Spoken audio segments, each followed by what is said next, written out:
আলাইকুম। দেশি মালটা খাবেন নাকি বিদেশি মালটা খাবেন? আত্মীয়র বাসায় দেশি মালটা নিয়ে যাবেন, যে ধেত সস্তা মালটা নিয়ে আসছে।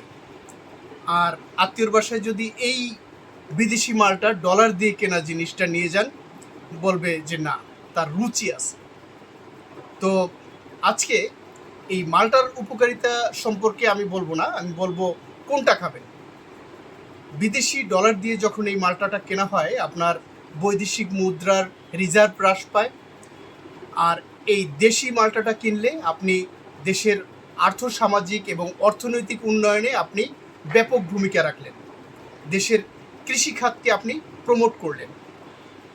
তাছাড়া এই বিদেশি মালটা যেটা আসে, এটা অনেক আগে পারা, গাছ থেকে কখন পারছে আমরা জানি না, এটায় প্রিজারভেটিভ থাকতেও পারে। দেশি মালটাটায় প্রিজারভেটিভ নাই, এটা আমরা নিশ্চিত। কাজেই আপনি যদি সস্তা এবং দেশের মুদ্রার রিজার্ভ ধরে রাখতে চান, তাহলে দেশি মালটাটা চুজ করতে পারেন। কৃষককে বাঁচান, দেশকেও বাঁচাতে পারবেন। উপকারিতা যেহেতু একই, আমি এই দেশি মালটাটাই কিনব।